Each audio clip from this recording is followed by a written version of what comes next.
بسم اللہ الرحمن الرحیم السلام علیکم۔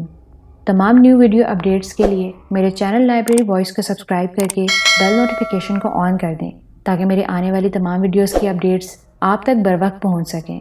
اور ویڈیو شروع کرنے سے پہلے اس ویڈیو کو لائک کرنا، کمنٹ کرنا اور شیئر کرنا مت بھولیے گا۔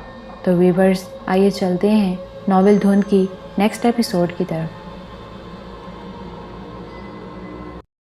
جمیل احمد صاحب اور فرید احمد صاحب دونوں ہی گھر پر موجود تھے۔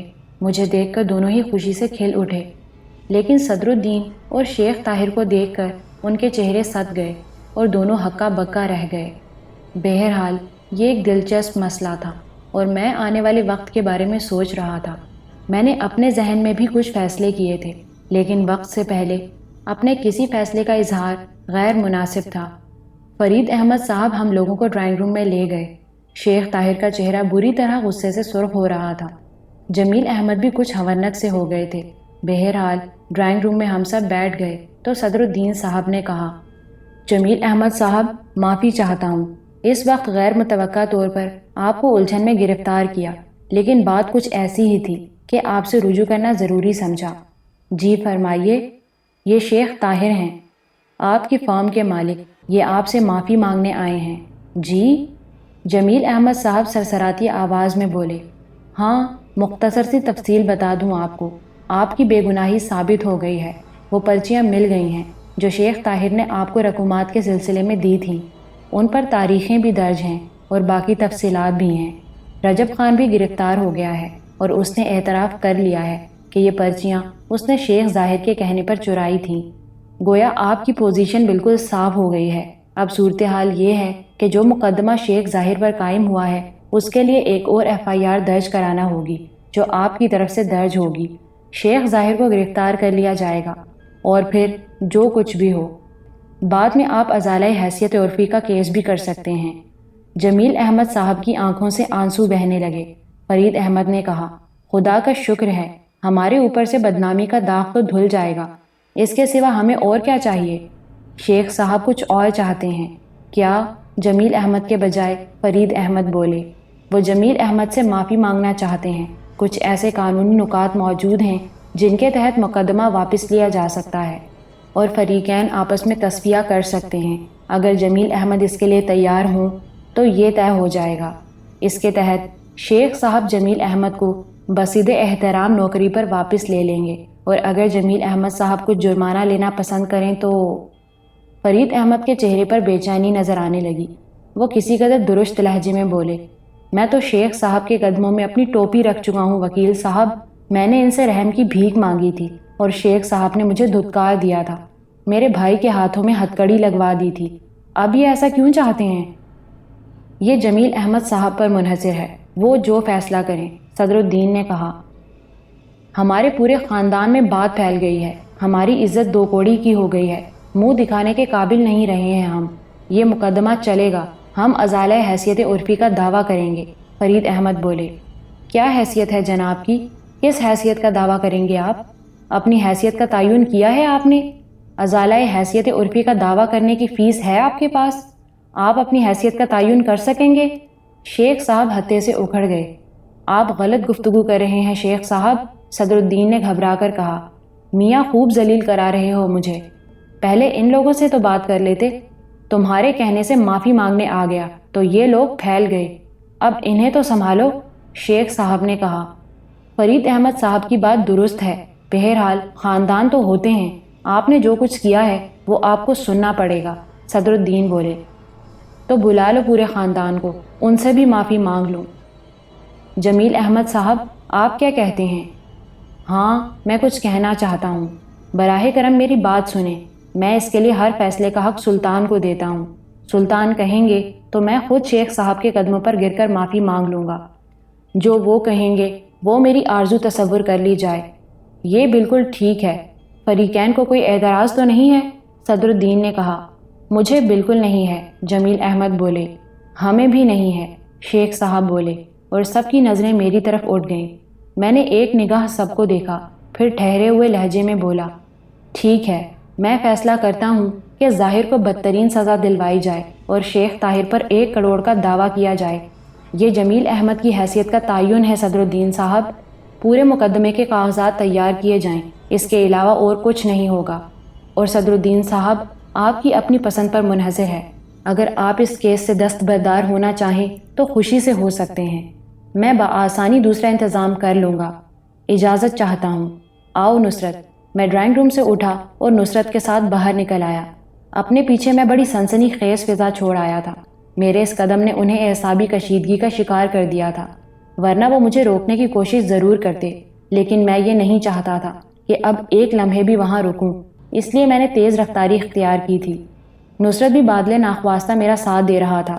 ہم دونوں کار میں آ بیٹھے اور کار سٹارٹ ہو کر چل پڑی۔ نصرت لاکھ مجھ سے بے تکلف سہی، لیکن میرے موڈ کا ہمیشہ خیال رکھتا تھا۔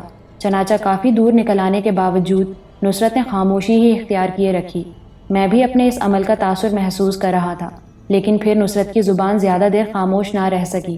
اس کی بھاری آواز سنائی دی، یار کزن، کچھ کہنا چاہتا ہوں۔ میں نے چونک کر اسے دیکھا، اس کے چہرے پر یتیمی برس رہی تھی۔ مجھے اس کی کیفیت پر بے اختیار ہنسی آ گئی۔ کیوں؟ تم کیوں مر رہے ہو؟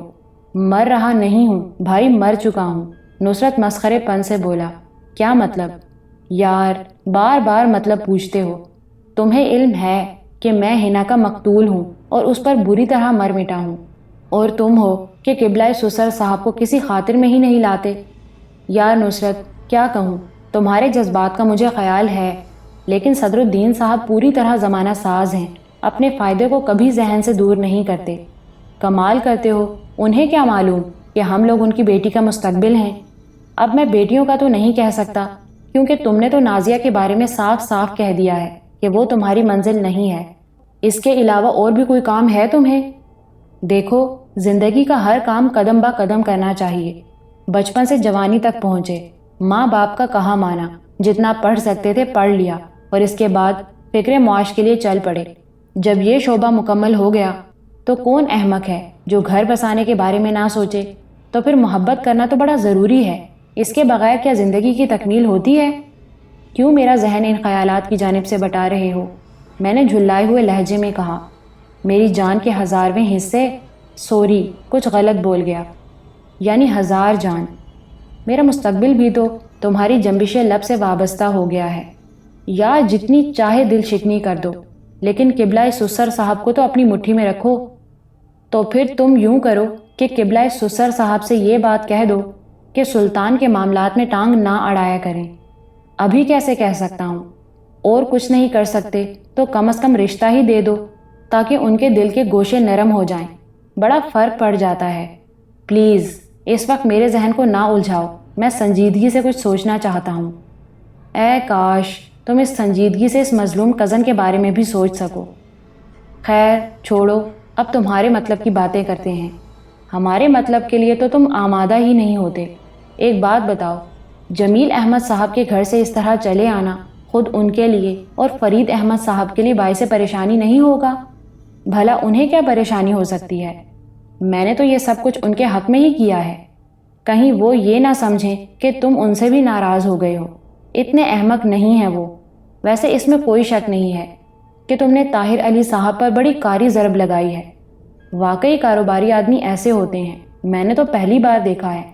یار وہ کیا کہتے ہیں، کون سا جانور رنگ بدلتا ہے؟ یعنی فاختہ، شاید فاختہ ہی کے بارے میں یہ کہا جاتا ہے کہ وہ لمحوں میں رنگ بدل لیتی ہے۔ بکواس مت کرو، فاختہ تو بڑا معصوم جانور ہے۔ تو وہ کون سا جانور ہے آخر؟ گرگٹ، گرگٹ۔ خدا کی قسم، کیا سیکنڈ ہینڈ کھوپڑی ہے میری، کتنی سامنے کی بات ہے، واقعی گرگٹ۔ ویسے وہ بڑے میاں شکل و صورت سے بھی گرگٹ ہی لگتے ہیں۔ تمہارا کیا خیال ہے؟ میں نصرت کی فضول باتوں پر ہنسنے کے سوا اور کیا کر سکتا تھا؟ وہ پھر بولا، کتنے رنگ بدلے انہوں نے، ہمارے سامنے اپنے ایک معمولی سے ملازم سے معافی مانگنے چلے آئے۔ ویسے جمیل احمد صاحب کا رویہ در حقیقت قابل احترام ہے کہ انہوں نے فیصلہ تم پر چھوڑ دیا، اور میں نے فیصلہ کر لیا۔ 1 کروڑ روپے کے دعوے پر کورٹ فیس بھی اچھی خاصی چلی جاتی ہے۔ تمہارا کیا خیال ہے؟ مجھے اس کی پرواہ ہے؟ طاہر علی صاحب پھر پلٹی کھائیں گے، تم اسے لکھ لو۔ میں نے صدر الدین صاحب سے کہہ دیا ہے کہ بات صرف حتہ کے عزت کے دعوے پر طے ہو سکتی ہے۔ وہ واقعی اگر یہ کام نہیں کریں گے تو میں کسی دوسرے بیرسٹر کو دیکھوں گا۔ وسیع شہر ہے، دوسرے بہت سے ذہین لوگ مل جائیں گے۔ ویسے بھی جو کچھ میرے علم میں آیا ہے صدر الدین صاحب کی خود غرضی کی جانب اشارہ کرتا ہے۔ تم خود سوچو، اب تو تم تمام صورتحال سے واقف ہو چکے ہو۔ صدر الدین صاحب کو اس بات کا علم ہے کہ ڈیڈی میرے لیے بہت بڑا سرمایہ چھوڑ گئے ہیں اور اب وہ اس سرمایہ میں اپنی بیٹیوں کو حصہ دار بنانا چاہتے ہیں۔ تمہارا کیا خیال ہے؟ میں اتنی ہی خاموشی سے یہ سب کچھ قبول کر لوں گا؟ ہائے، میرا خیال نہ پوچھو، میرے خیال سے تو تم بالکل اتفاق نہیں کرو گے۔ نصرت، میں انتہائی کوشش کروں گا کہ صورتحال بگڑنے نہ پائے، لیکن میرے دوست اپنے اصولوں پر کبھی سمجھوتا نہیں کر سکتا۔ جمیل احمد صاحب کے ساتھ جو کچھ ہوا ہے تم نے اپنی آنکھوں سے دیکھ لیا۔ کسی مرحلے پر میں نے تمہیں اس سے دور نہیں رکھا۔ سمجھ رہا ہوں۔ تمام موڈ چوپٹ ہو گیا۔ چلو کہیں کافی پلاؤ، میں نے کہا، اور تھوڑی دیر کے بعد ہم نے گرین لینڈ کے سامنے کار روک دی اور اوپر کی منزل میں جا بیٹھے۔ انتہائی پرسکون ماحول تھا، خاموشی اور سناٹا۔ لوگ بیٹھے ہوئے تھے لیکن مدھم لہجے میں گفتگو کر رہے تھے۔ ہم لوگ ایک میز پر جا بیٹھے۔ ویٹر نے مینیو لا کر سامنے رکھا تو میں نے اسے واپس کرتے ہوئے کہا، صرف کافی۔ ویٹر مینیو اٹھا کر واپس چلا گیا تھا۔ اب نصرت کے چہرے پر بھی سنجیدگی نظر آ رہی تھی۔ کچھ لمحے خاموش رہنے کے بعد اس نے کہا، تو پھر اب کیا ارادہ ہے؟ نہیں نصرت، تم نے سنے ان کے الفاظ؟ کیا ہوتے ہیں یار یہ لوگ، پتہ نہیں ذہن کس طرح اتنے برے راستوں کی جانب چلا جاتا ہے۔ غیر انسانی گفتگو کرتے ہیں، عزت ہی نہیں سمجھتے کسی شخص کی۔ میں کہتا ہوں بے شک دولت کمائی جاتی ہے، وسائل ہوتے ہیں اور نہیں ہوتے، لیکن یہ انسانیت اس طرح ہاتھ سے کیسے نکل جاتی ہے؟ بڑا لمبا مسئلہ ہے بھائی صاحب، اس پر بحث نہ کرو تو بہتر ہے، کیونکہ اس وقت یہ دو طبقے ایک دوسرے کے آمنے سامنے بیٹھے ہیں، نصرت نے بدستور پرمزاح لہجے میں کہا۔ تھوڑی دیر کے بعد ویٹر نے کافی کے برتن لگا دیے اور نصرت میرے لیے بھی کافی بنانے لگا۔ کافی کے چھوٹے چھوٹے سپ لیتے ہوئے میں ان حالات کے بارے میں سوچتا رہا۔ بالآخر آخری فیصلہ کر لیا کہ جو کچھ میں نے کہا ہے، اگر واقعی صدر الدین صاحب نے وہ نہ کیا یا اس میں کوئی ہیل حجت کی تو پھر شاید ان سے میرے یہ تعلقات قائم نہ رہ سکیں۔ جہاں تک معاملہ رہا نصرت کا، تو وہ کچھ نہ کچھ طے ہو ہی جائے گا۔ ویسے تو ایک اور معاملہ طے ہونا تھا اور وہ نویدہ کا۔ مجھے ایک دم ہنسی آ گئی تو نصرت نے جلدی سے اپنی کافی کی پیالی نیچے رکھی اور بولا، ہنسی کے بارے میں یہ کہا جاتا ہے کہ جب اچانک ہی آ جاتی ہے تو خاصی خوشگوار ہوتی ہے۔ میرا خیال ہے تم نے حنا کے اور میرے لیے کوئی بہتر فیصلہ کیا ہے۔ بکواس کی تو یہ کافی اٹھا کر تمہارے منہ پر پھینک دوں گا۔ ایک منٹ، نصرت نے کافی کی پیالی کو انگلیوں سے چھو کر دیکھا اور بولا، سوری سر، ابھی کافی گرم ہے، اس لیے میں اپنے الفاظ واپس لیتا ہوں۔ میں یہ سوچ کر ہنس پڑا تھا کہ لندن سے واپسی کے بعد زندگی میں کس قدر تیز رفتاری سے واقعات پیش آئے ہیں۔ ایک غریب الوطن کی حیثیت سے واپس آیا تھا، محبتوں کے لیے ترسا ہوا، اور وہی ہوا جس کا خدشہ تھا۔ یعنی مجھے اب اتنا تو اندازہ ہو چکا ہے کہ فاروق آباد میں لوگوں نے مجھے کس نگاہ سے دیکھا تھا۔ وہ تو میں خود ہی دنیا سے ہار مان چکا ہوں، ورنہ شاید وہیں پر کوئی تلخی پیدا ہو جاتی۔ آپ دنیا سے ہار مان چکے ہیں؟ نصرت نے طنزیہ لہجے میں کہا۔ ہاں نصرت، ورنہ اب ان حالات میں تو سب سے پہلے فاروق آباد والوں کے لیے انتقامی جذبے ابھرنے چاہیے تھے، لیکن تم خود سوچو، کچھ کیا میں نے؟ ہاں یہ تو ہے۔ اور اس کے بعد وہ پراسرار واقعات جن کو ذہن نے ابھی تک صحیح انداز میں دیکھا ہی نہیں ہے۔ ویسے ایک بات کہوں، کچھ لوگ سونے کے قلم سے تقدیر لکھوا کر لاتے ہیں، تم انہی میں سے ایک ہو۔ کیا بات ہے! یعنی ایک روح کی محبت، ایک درویش صفت لڑکی کی محبت، کتنی ہوئی؟ 2، اور وہ تو شکر ہے کہ نازیہ صاحبہ کا مسئلہ آگے نہیں بڑھ سکا، ورنہ محبت نمبر 3 کا آغاز بھی ہو جاتا۔ تمہارے ذہن میں اس کے سوا اور کچھ نہیں آتا؟ زندگی چاند سی صورت کے سوا کچھ بھی نہیں۔ کیا کہتے ہو اس بارے میں؟ کافی ختم کرو اور بل منگوا لو، میں نے بیزاری سے کہا۔ تھوڑی دیر کے بعد ہم واپس کار کے قریب پہنچ گئے، لیکن میں نے ایک عورت کو کار کے بمپر سے ٹکے ہوئے دیکھا۔ اس کی گود میں ایک چھوٹا سا بچہ تھا۔ عورت بھیکارن نہیں معلوم ہوتی تھی، سر اور چہرہ ڈھکا ہوا تھا، بدن پر مناسب سا لباس تھا اور صرف اس کی آنکھیں نظر آ رہی تھیں، لیکن ان آنکھوں میں ایک ایسی بے بسی پنہاں تھی جسے اگر دیکھ کر اس پر غور کر لیا جائے تو دل ٹکڑے ٹکڑے ہونے لگے۔ نصرت نے قریب پہنچ کر کہا، ہٹیے بی بی، گاڑی کا دروازہ کھولنا ہے۔ جی صاحب، اس کی لرزتی ہوئی آواز ابھری اور میں نے اس آواز پر بھی غور کیا۔ تمہیں کچھ چاہیے؟ میں نے سوال کیا اور وہ گاڑی سے ہٹ کر 2 قدم کے فاصلے پر کھڑی ہو گئی۔ انداز ایسا تھا جیسے مجھے مخاطب کرنا چاہتی ہو۔ میں نے پھر آگے بڑھ کر کہا، معاف کرنا، ہم تمہیں بھکارن نہیں سمجھ رہے۔ کوئی مشکل ہے تو بتاؤ، ورنہ براہ کرم میرے اس سوال کا برا نہ ماننا۔ مشکل ہے صاحب، اس کی لرزتی ہوئی آواز ابھری۔ بولو، کچھ چاہیے؟ چاہیے تو صحیح، دے سکتے ہو آپ؟ کیا چاہیے پہلے یہ بتاؤ۔ چند روز کا سہارا، ایک ایسی جگہ جو صرف انسان نما بھیڑیوں سے محفوظ ہو۔ صاحب، روٹی کے لیے پیسے ہیں میرے پاس، بس اس کے بعد آپ کے ہاں سے چلی جاؤں گی۔ تھوڑی سی جگہ صاحب، نہ فاحشہ سمجھیے نہ کوئی بدکار عورت، میں بس ایک مظلوم ہوں، اور اس طرح کی مشکل کا شکار جسے آپ ٹالنا میرے بس میں بالکل نہیں ہے۔ یہ بچہ ہے میرا، 2 افراد کی زندگی کا سوال ہے۔ اگر آپ نے بھی ہمیں بے سہارا چھوڑ دیا تو شاید کسی اور سے کچھ کہنے کی ہمت بھی نہ پڑ سکے۔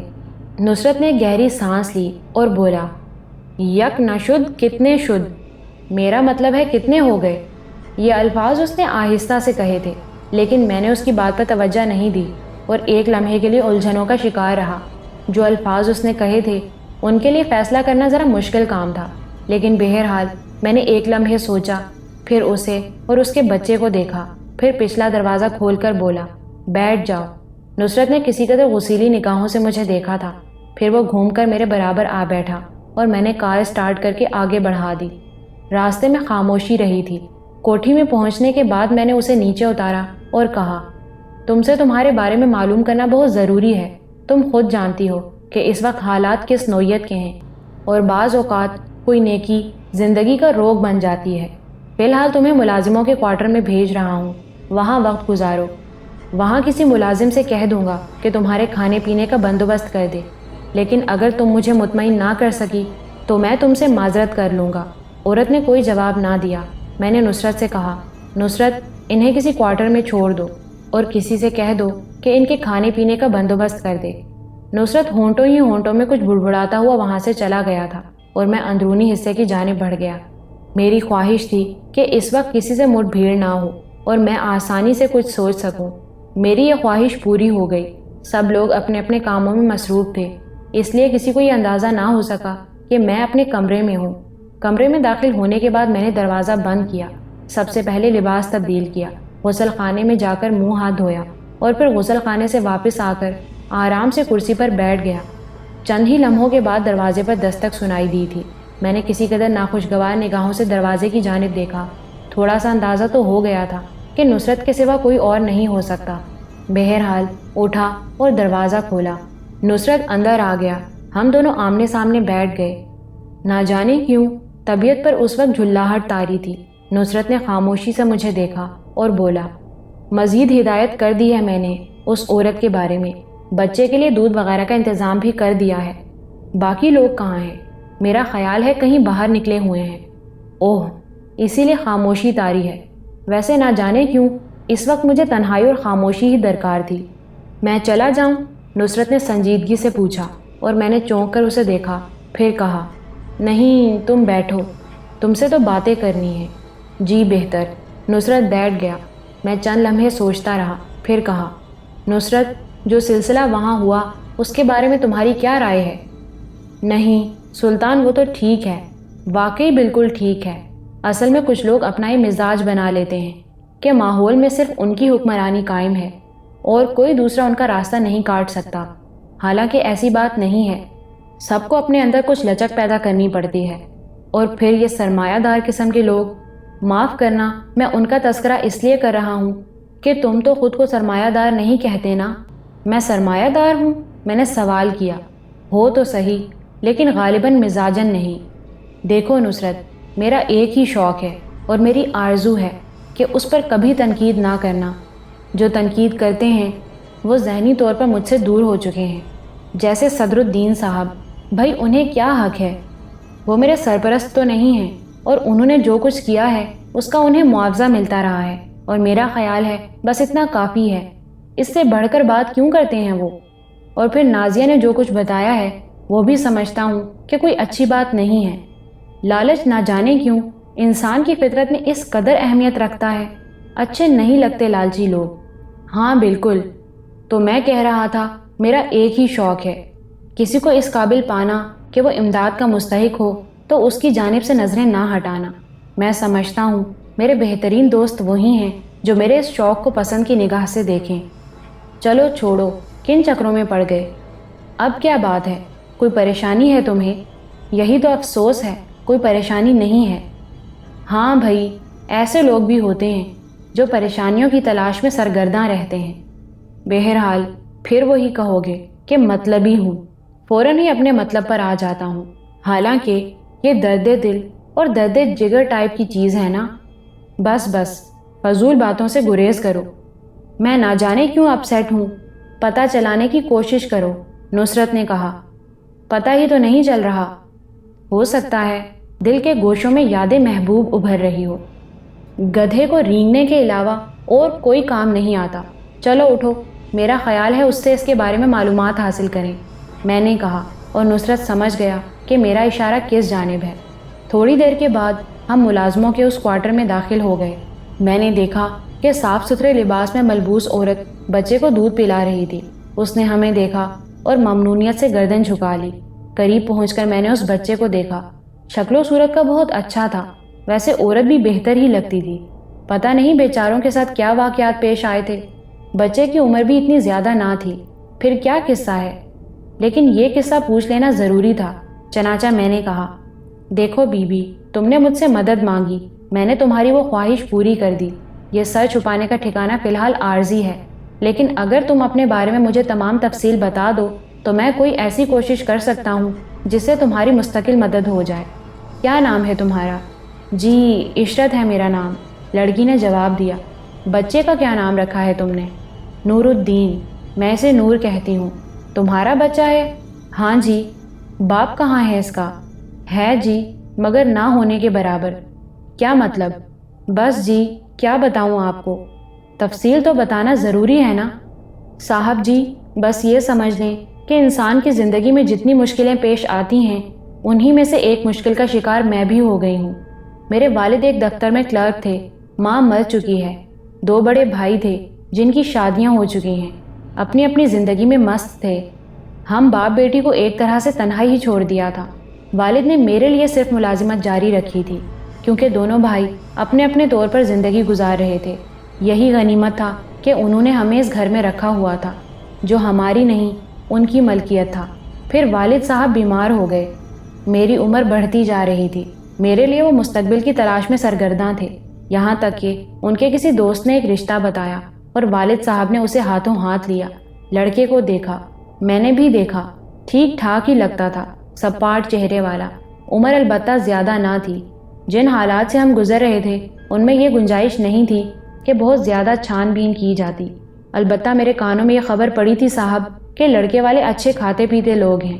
بہرحال گھر کی جو پرعذاب زندگی تھی میں بھی اس سے نجات پانا چاہتی تھی، چنانچہ یہاں کسی انکار کا سوال ہی پیدا نہیں ہوتا تھا۔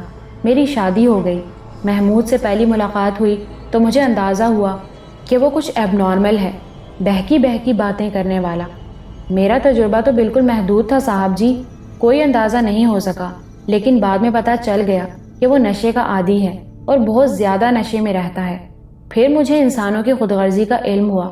محمود کی والدہ اور والد نے اپنے بگڑے ہوئے نشے باز بیٹے کی اصلاح کے لیے ہر وہ کوشش کر لی تھی جو وہ کر سکتے تھے، لیکن انہیں اس میں کامیابی نہیں حاصل ہوئی۔ پھر کسی کے مشورے پر انہوں نے یہ فیصلہ کیا کہ کسی غریب گھر کی لڑکی سے اس کی شادی کر دی جائے۔ ہو سکتا ہے کہ اس کے بعد محمود سنبھل جائے، اور ان بدبختوں کو میں ہی نظر آ گئی تھی۔ ٹھیک بھی تھا، میرے حالات ہی ایسے تھے، میرے ساتھ یہی سلوک ہونا چاہیے تھا۔ بعد میں محمود کی والدہ نے مجھے تمام تفصیل بتاتے ہوئے کہا کہ تجھے محمود کو صحیح راستے پر لانا ہے، لیکن میں نہیں جانتی تھی کہ ایسا کیسے ہو سکتا ہے۔ تقدیر کے تھپیڑے کھاتی رہی، پھر یہ ننھا وجود اس کائنات میں آ گیا، میرے والد کا انتقال ہو گیا، اور آخر ایک دن تقدیر نے آخری مہر لگا دی۔ کیا؟ میں نے بے اختیار پوچھا۔ محمود نشے کے عالم میں ایک حادثے کا شکار ہو کر مر گیا، مجھ سے میرا ٹھکانہ چھن گیا، اور میں زمانے کی ٹھوکروں میں آ گئی۔ آوارہ منش لوگ مجھے پریشان کرنے لگے۔ وہ رونے لگی۔ بہرحال ہم نے اسے کافی دلاسے دیے تھے اور اس سے کہا تھا کہ وہ سکون سے یہاں رہے۔ دوسرے دن اتوار تھا۔ میں بھی دیر تک سوتا رہا تھا۔ نصرت کے علاوہ کس کی جرت تھی کہ مجھے جگاتا؟ 10:30 بجے ہیں جناب، ویسے آپ چاہیں تو سو سکتے ہیں، البتہ ایک سوال کا جواب دے کر۔ کیسا سوال؟ میں نے مسکراتے ہوئے کہا۔ حضور عیش کرتے رہتے ہیں، یہاں تک کہ آرکیڈ کا رخ بھی نہیں کرتے، لیکن اتوار اسی طرح مناتے ہیں جیسے پورے ہفتے محنت کی ہو۔ اٹھ رہا ہوں یار، تم نے ناشتہ کر لیا؟ سب کے چہرے اترے ہوئے ہیں اور ناشتہ ٹھنڈا ہو رہا ہے۔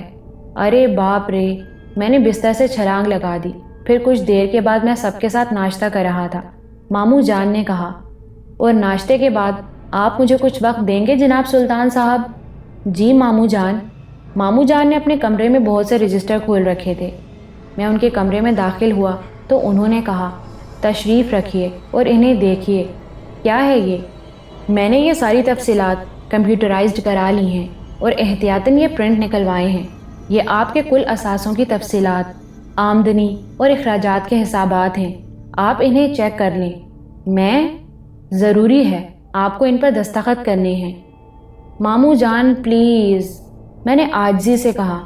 یہ میری درخواست ہے سلطان، اس بارے میں اس کے علاوہ اور کچھ نہیں کہوں گا، ماموں جان نے سنجیدگی سے کہا، اور میں نے ہتھیار ڈال دیے۔ تفصیلات چیک کر کے میں حیران رہ گیا۔ سب کچھ ناقابل یقین تھا۔ اتنی دولت اور پھر اس میں ریکارڈ منافع! میں دیکھ کر حیران ہوتا رہا۔ پھر میں نے مسکراتے ہوئے کہا، ماموں جان، یہ منافع تو پچھلے منافع سے کئی فیصد زیادہ ہے۔ ماموں جان خاموش رہے تو میں نے پھر کہا، میں تو اس فرق کو دیکھ کر حیران ہوں، کیا کہہ سکتا ہوں، لیکن سلطان ایسا نہیں ہونا چاہیے۔ براہ کرم تھوڑی سی توجہ رکھو۔ میں کسی کے بارے میں کچھ نہیں کہنا چاہتا، لیکن اس بار کا حساب چیک کر کے یہ اندازہ ہوتا ہے کہ بہت سے لوگ کروڑ پتی بن گئے ہوں گے۔ ایک بات بتائیں ماموں جان، کیا ہم سب مل کر پوری زندگی میں اتنی دولت خرچ کر سکتے ہیں؟ ماموں جان نے عجیب سی نظروں سے مجھے دیکھا اور بولے، بات کچھ عجیب سی ہے، لیکن کہے بغیر چارہ کار بھی نہیں ہے۔ یوں نہ سوچو کہ یہ تمہارے والد کا ترکہ ہے، بلکہ اب اسے اپنا سمجھو۔ دولت بڑی بے امان شے ہے، نہ ہو تو انسان جانوروں کی طرح جینے پر مجبور ہو جاتا ہے۔ اپنے رجحان کے مطابق تم اسے ضرورت مندوں پر بے شک خرچ کرو۔ میں نے دیکھ لیا اس میں اضافہ ہی ہوا ہے، لیکن اسے چیل کووں کو نہ کھلاؤ ورنہ نقصان اٹھاؤ گے۔ ماموں جان، کیا یہ شعبہ آپ نہیں سنبھال سکتے؟ میں نے سنبھالا ہوا ہے، لیکن میرا اپنا بھی کچھ معیار زندگی ہے۔ میں انگلیوں کی پرواہ نہیں کرتا جو مجھ پر اٹھیں گی، لیکن بس ایک لمحے سے ڈرتا ہوں۔ کون سا لمحہ؟ جب تم خود اس بارے میں سوچو۔ وہ لمحہ ہماری زندگی میں کبھی نہیں آئے گا ماموں جان۔ ٹھیک ہے، لیکن میرے خیال میں مجھے ہی کچھ کرنا پڑے گا۔ میں کر لوں گا۔ کیا؟ تمام جائیداد، تمام کاروبار کے مختار کار آپ ہوں گے۔ آپ کو یہ اختیارات کاغذی شکل میں مل جائیں گے۔ میں تنہا یہ سب کچھ کیسے کروں گا؟ اس کے لیے آپ اپنے معاون مقرر کر لیں۔ پلیز ماموں جان، مجھے یہ آزادی بخش دیں۔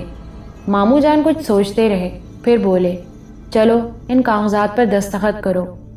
ہائے، میں کرراہ کر بولا، پھر لاچاری سے ان کاغذات پر دستخط کرنے لگا۔ سارا دن گزر گیا۔ شام کو نصرت کے ساتھ باہر نکل گیا۔ کوئی خاص بات نہیں ہوئی۔ رات کو نانا جان صوفی عباد علی کے بارے میں باتیں کرتے رہے۔ بہرحال میرا ذہن لاتعداد خیالات کی آماج گاہ بنا رہا تھا۔ غیر متوقع طور پر یہ دن دوسرے معاملات میں پرسکون گزرے تھے اور کوئی خوفناک بات نہیں ہوئی تھی۔ بس یہی ایک خوف دامن گیر رہتا تھا، ورنہ زندگی بے حد پرسکون تھی۔ پھر جمیل احمد صاحب آ گئے۔ فرید احمد بھی ساتھ تھے۔ میں نے ان کا پرتپاک استقبال کیا تھا۔ ہم سے بھی ناراض ہو گئے کیا سلطان میاں؟ فرید احمد نے کہا۔ نہیں جناب، اس کا کیا سوال ہے؟ کوئی رابطہ نہیں کیا؟ بات ختم ہو گئی تھی۔ وہ تو ٹھیک ہے، لیکن آپ نے فیصلہ میرے اوپر چھوڑ دیا تھا، میں نے جمیل احمد سے کہا۔ اس میں ذرا بھی چون چرا کی گنجائش نہیں ہے۔ اصل میں ہمیں اپنی کمزوری کا احساس ہے۔ آپ براہ کرم اس مسئلے میں کسی کمزوری کا اظہار نہ کریں۔ ویسے میرے آنے کے بعد کیا رہا؟ سکتے میں رہے تھے وہ لوگ۔ پھر طاہر شیخ صاحب کافی ہڑبڑا گئے تھے۔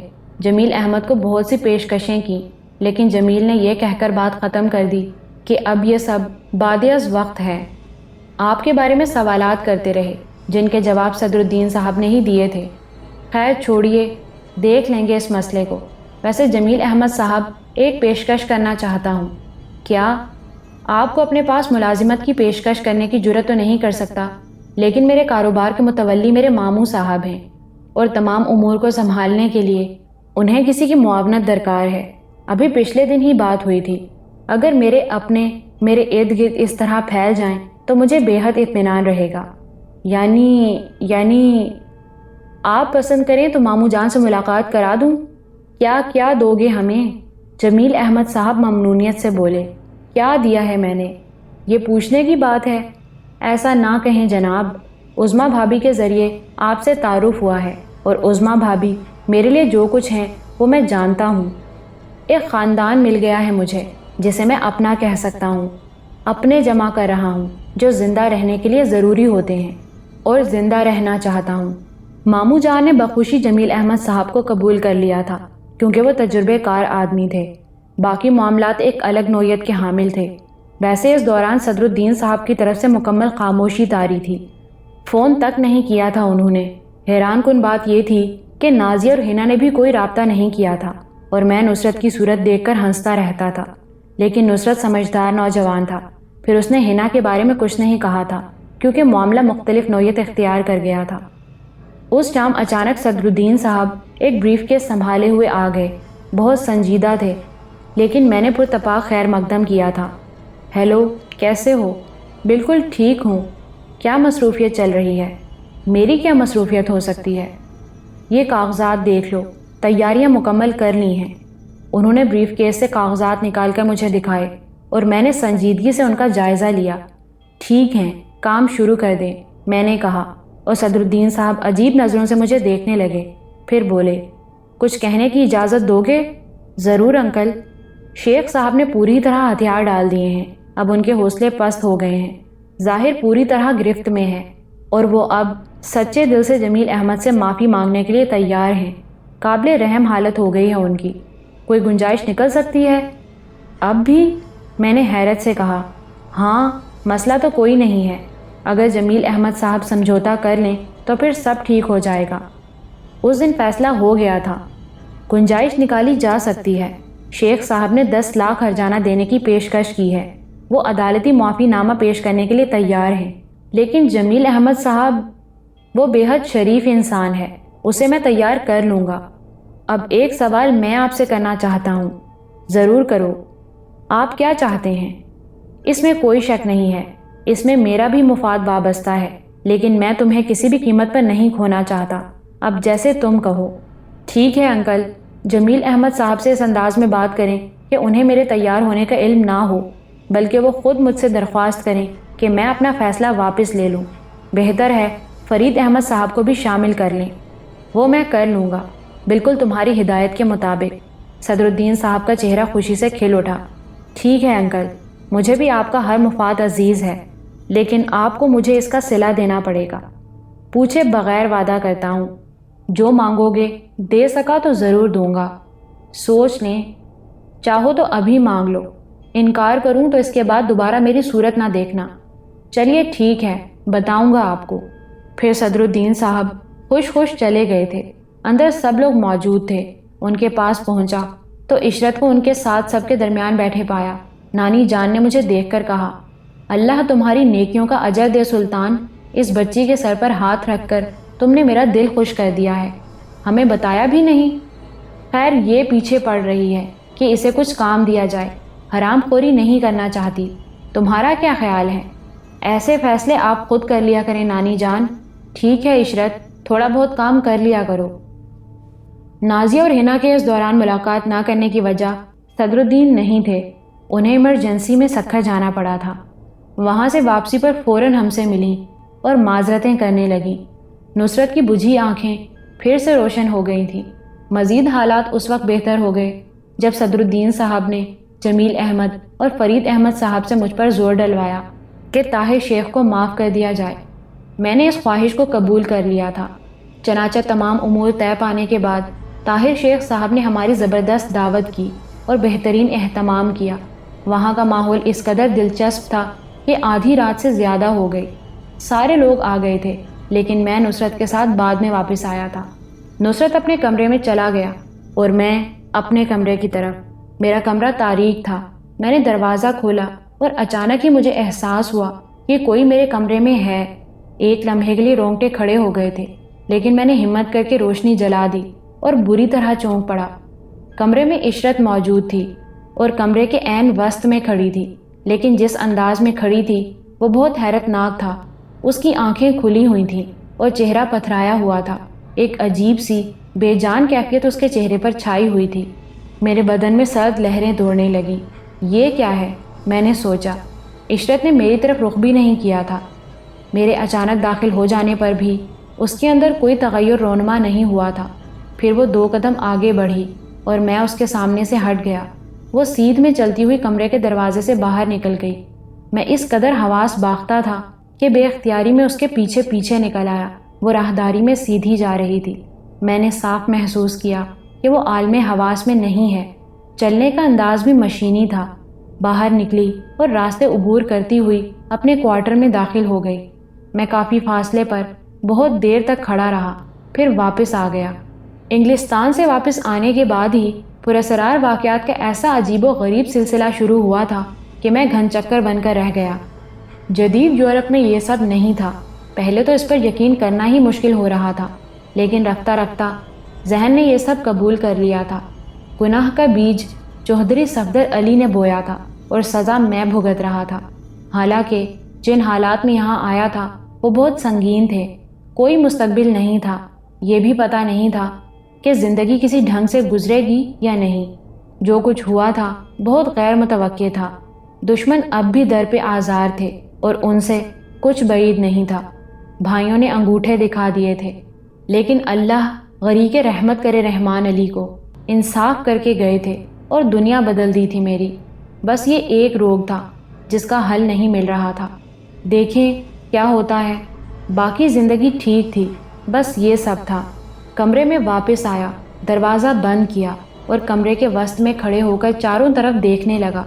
کوئی اندازہ نہیں ہو رہا تھا۔ سب کچھ جوں کا توں تھا۔ پھر الماریاں کھول کر دیکھیں۔ ایک لمحے میں احساس ہو گیا کہ کپڑے چھوئے گئے ہیں۔ دل دھک سے ہو گیا۔ چوری کی کوشش؟ کیا عشرت کسی ایسے ارادے سے میرے کمرے میں داخل ہوئی تھی؟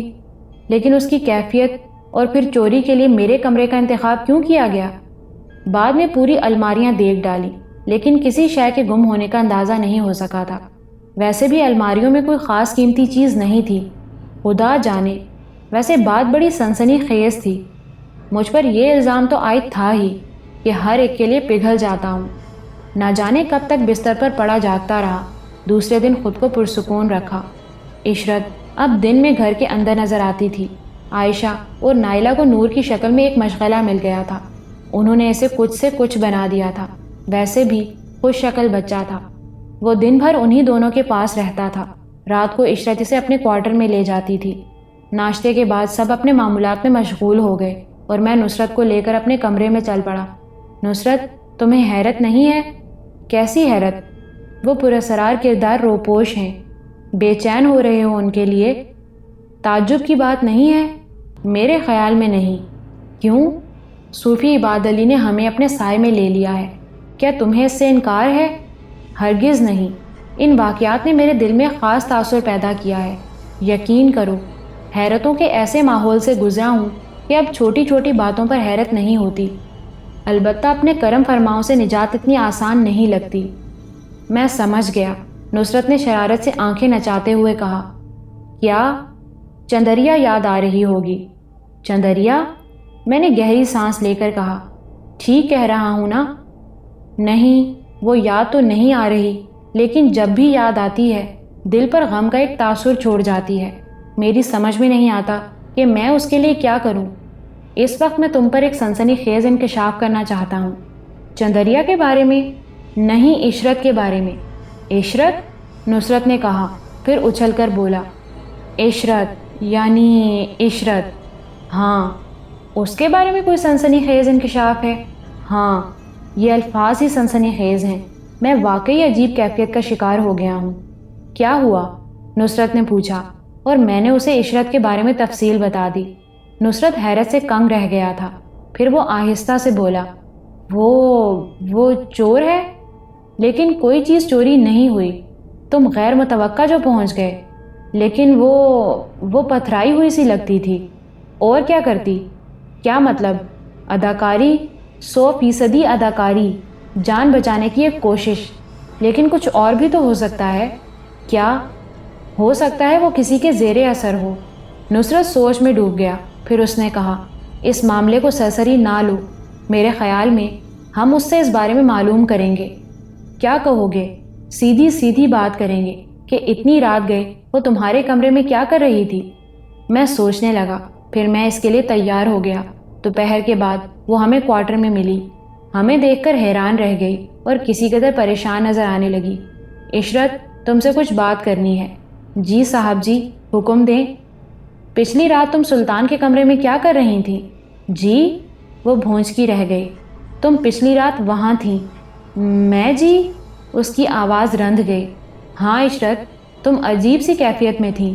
میں نے اسے تفصیل بتائی اور وہ سسکنے لگی۔ اس کی آنکھوں سے آنسوؤں کی دھاریں بہہ رہی تھیں۔ ہم خاموشی سے اسے دیکھتے رہے۔ مجھے نہیں معلوم صاحب جی، اپنے بچے کی قسم، مجھے نہیں معلوم۔ تم جانتی ہو عشرت، ہم تمہیں کن جذبات کے ساتھ یہاں لائے ہیں۔ یہاں آنے کے بعد ایک لمحہ بھی تمہیں احساس ہوا ہو کہ ہم میں سے کسی نے برے انداز میں سوچا ہو تو میرا خیال ہے کہ تم یہ نہیں کہہ سکتی۔ نہیں صاحب جی، آپ فرشتہ صفت لوگ ہیں۔ آپ نے مجھے جس عزت سے اپنے گھر میں جگہ دی ہے، 1000 بار بھی زندگی کی قربانی دینا پڑے تو اس کا صلہ آپ کو نہیں دے سکتی۔ خواب میں بھی نہیں سوچ سکتی صاحب جی کہ آپ مجھ پر کوئی الزام لگائیں گے۔ تو پھر یہ سمجھ لو کہ تمہیں وہاں دیکھا گیا ہے۔ سلطان نے تمہیں اپنی آنکھوں سے وہاں دیکھا ہے اور وہ جھوٹ نہیں بولتے۔ عشرت نے رحم طلب نگاہوں سے مجھے دیکھا اور پھر آہستہ سے بولی، میں بھی صاحب جی یہ بات سمجھتی ہوں اور کچھ نہیں کہوں گی اپنی صفائی میں، بس ایک بات عرض کرنا چاہتی ہوں۔ کیا؟ نصرت نے سوال کیا۔ صاحب جی، مجھے نیند میں چلنے کی عادت ہے۔ بہت عرصے سے اس وقت جب میری زندگی تلخ کر دی گئی تھی مجھ پر شدید اعصابی دباؤ پڑا تھا۔ نہ جانے کیسے کیسے احساسات دل میں پیدا ہوتے تھے۔ صاحب جی، اس کے بعد مجھ پر یہ دورے پڑنے لگے اور اس وقت تک تڑپتی رہی جب تک وہ زندہ رہا۔ بعد میں اس گھر سے مجھے نکال دیا گیا اور صاحب جی میری حالت کچھ بہتر ہو گئی۔ اب بھی کبھی کبھی جب مجھ پر ذہنی دباؤ ہوتا ہے تو میں نیند میں چل پڑتی ہوں۔ 2-3 بار ایسا ہوا ہے، پہلے بہت زیادہ یہ ہوتا تھا۔ اوہ، تو یہ بات ہے۔ اچانک ہی میرے دل میں ہمدردی کی ایک لہر اٹھی۔ بہرحال ایسے معاملات سے زیادہ واقفیت نہ تھی، لیکن یہ تذکرہ سن چکا تھا۔ نیند میں چلنے کی بیماری کے بارے میں جو تھوڑی بہت کہانیاں سنی تھیں ان پر یقین بھی رکھتا تھا۔ میں نے نصرت سے کہا، نصرت، بات سمجھ میں آ گئی ہے اور میں سمجھتا ہوں کہ یقینی طور پر عشرت اسی طرح میرے کمرے میں پہنچی ہوگی۔ میں تمہیں اس کے بارے میں ساری تفصیل بتا چکا ہوں۔ اس کے انداز سے ایسا ہی پتہ چلتا تھا جیسے یہ پتھرائی ہوئی ہے اور اپنے حواس میں نہیں ہے۔ پھر میں نے ہمدردی سے عشرت کی طرف دیکھا اور کہا، معاف کرنا عشرت، یہ بات ہمیں معلوم تو نہیں تھی نا، اور کیونکہ تمہیں وہاں دیکھا گیا تھا اس لیے دل میں تشویش سی پیدا ہوئی۔ اس لیے یہ نہ سمجھنا کہ خدا نخواستہ ہم تمہارے بارے میں کسی قسم کے شک و شبے کا شکار ہو گئے ہیں، لیکن انسانی ذہن میں کسی بھی اجنبی بات کے لیے تجسس تو ہوتا ہے نا۔ براہ کرم آنسو خشک کر لو۔ اب مجھے افسوس ہو رہا ہے کہ میں اس بات کو برداشت کیوں نہ کر گیا۔ تمہیں روتے ہوئے دیکھ کر مجھے دکھ ہو رہا ہے عشرت۔ نہیں صاحب جی، ظاہر ہے بات ہی ایسی ہے، لیکن صاحب جی خدا کے لیے مجھے غلط نہ سمجھنا، میں وہ نہیں ہوں جو کسی کے احسان کو نظر انداز کر دے۔ بس اب تم مجھے شرمندہ نہ کرو۔ بس چلو نصرت، اب چلتے ہیں۔ میں نے کہا، بات بہر طور غلط نہ تھی، لیکن یہ بھی سچ ہے کہ اس کی حقیقت اس وقت تک سامنے نہ آئی تھی، اور اب میں نے عشرت کی بات کو قبول کر لیا تھا۔ باہر نکلنے کے بعد میں نے نصرت سے کہا، کم از کم میں تو عشرت کی بات پر یقین رکھتا ہوں۔ نہیں، میں بھی شک و شبے کا شکار نہیں ہوں۔ اس کے آنسو مصنوعی نہیں تھے۔ کبھی ایسا ہوتا ہے کہ انسان جب گردش میں ہوتا ہے تو ایسے واقعات اسے پے در پہ پیش آتے ہیں جو اس کی مشکلات میں اضافہ کرتے ہیں۔ بہرحال اگر وہ یقین کرو چوری کی نیت سے میرے کمرے میں گھسی ہوتی اور یہ بات ثابت ہو جاتی تو شاید تب بھی میں اس کے ساتھ کوئی بدسلوکی نہیں کر سکتا تھا۔ وہ تو خیر میں جانتا ہوں جناب حاتم طائی صاحب کو، لیکن بہرحال ویسے اگر کبھی ہو سکا تو بیچاری کا علاج بھی کروا دیں گے۔ البتہ میری نالج اس کے بارے میں کچھ زیادہ نہیں ہے۔ سنا یہ گیا ہے کہ اس قسم کے دورے اعصابی دباؤ کا نتیجہ ہی ہوتے ہیں، اور جب انسان اعصابی دباؤ سے نکل جائے تو خود بخود یہ سب کچھ ٹھیک ہو جاتا ہے۔ ویسے ایک پیش گوئی کرنا چاہتا ہوں میں۔ کیا؟ میں نے نصرت کی طرف دیکھتے ہوئے پوچھا۔ اگر میں کسی دن نیند میں چلتا ہوا گھر سے نکل جاؤں تو مجھے تلاش کرنے کی کوشش نہ کرنا، بلکہ سیدھے صدر الدین صاحب کے مکان پر گلشن اقبال آ جانا، میں تمہیں وہیں مل جاؤں گا۔ میرے حلق سے کہا نکل گیا۔ میں نے نصرت کی پیٹھ پر گھونسا مارتے ہوئے کہا، مجھے یقین ہے تم وہاں نہیں ملو گے۔ کیوں؟ کیونکہ صدر الدین صاحب تمہاری اتنی ٹھکائی کریں گے کہ بعد میں تمہیں ہسپتال میں تلاش کرنا پڑے گا۔ استاد محترم اتنے جلاد تو نہیں ہیں۔ ویسے سچی بات تو یہ ہے کہ اب مایوسیاں دل میں گھر کرتی جا رہی ہیں۔ ہینا بھی کچھ بددل سی نظر آتی ہے۔ یار ایک بات سمجھ میں نہیں آتی نصرت۔ وہ کیا جناب؟ یہ لڑکیاں کتنی گہری ہوتی ہیں؟ کون سی گہرائی کا تذکرہ کر رہے ہو؟ ہینا خاموش طبیعت، خاموش صفت۔ یقین کرو ابتدا میں نے یہی محسوس کیا تھا کہ وہ جاہل سی لڑکی ہے، بات چیت ہی نہیں کرتی، چہرے پر کوئی ادب قسم کی چیز تاری رہتی ہے اور بڑی کوفت ہوتی تھی اس کے انداز سے۔ اس کے برعکس نازیہ خوشگوار کیفیات کی حامل ہے، بے تکان گفتگو بھی کر سکتی ہے اور اس سے مل کر خوشی ہی ہوتی ہے، لیکن تم دونوں کے درمیان بڑی خاموشی سے یہ چکر چل پڑا۔ بس زیادہ منطق نہ جھاڑیے۔ ظاہر ہے اس کا رجحان میری جانب تھا، مگر تم سے بھی تو بات نہیں کرتی تھی وہ۔ ایسی بات نہیں تھی اور نہ ہے، میری ہر بات آنکھیں بند کر کے مانتی ہے۔ خیر اگر اس نے تم سے محبت کی ہے تو آنکھیں بند کر کے ہی کی ہوگی۔ کیا مطلب؟ نصرت سر کھجاتے ہوئے بولا۔ ہوش و حواس کے عالم میں تو کوئی جناب کو گھانس نہیں ڈال سکتا۔ ہا نصرت طنزیہ انداز میں ہنسا۔ یہ اندر کی جلن کی بات ہے جناب، آپ خواہ مخواہ مجھ سے حسد کر رہے ہیں۔ گھونسا ماروں گا پیٹھ پر، سیدھا نہیں کھڑا ہو سکے گا۔ حسد کر رہے ہیں، میں نے جل کر کہا۔ بہرحال آپ چاہیں تو ہینا سے براہ راست پوچھ سکتے ہیں۔ اب تو ہمارا عشق منظر عام پر آنے والا ہے اگر یہی حالات رہے۔ وہ کیسے؟ میں نے دلچسپی لیتے ہوئے کہا۔ آج کل ذرا قصہ لیلا مجنوں شیریں فرہاد کی داستان پڑھ رہا ہوں، یہ اندازہ لگا رہا ہوں کہ انہوں نے اپنے عشق پر کتابیں کیسے لکھوا ڈالی اور ساری دنیا اس بارے میں کیسے جان گئی۔ یہ بھی پتہ ہے کہ ان کا انجام ٹریجڈی ہوا تھا۔ کیا مطلب؟ منظر عام پر آنے کے بعد مجنوں صاحب کی خوب پٹائی ہوئی تھی کہ بعد میں یاد ہی کرتے رہے ہوں گے، اور جناب فرہاد پہاڑوں میں جھک مارتے رہے، اور بعد میں اس کا نتیجہ کیا نکلا؟ خیر ایک پرسنالٹی تو ہے کہ لوگ یاد کرتے ہیں اور آہیں بھرتے ہیں، مگر میں تمہیں یاد کر کے آہیں نہیں بھرنا چاہتا۔ میرے عزیز کزن، اس کی ایک ہی ترکیب ہے، سر دھڑ کی بازی لگا دو۔ تم تو بیچارے سسر صاحب کی توہین کرنے کے لیے کمر بستہ رہتے ہو، وہ تمہاری جانب محبت آمیز قدم بڑھاتے ہیں اور تم ہمیشہ ان کی توہین کر دیا کرتے ہو۔ کروں گا، کوشش کروں گا۔ نہ جانے کب کرو گے، وہ سرد آہ بھر کر بولا، اور میں نے اس کی پیٹھ پر ایک دھول جما دی۔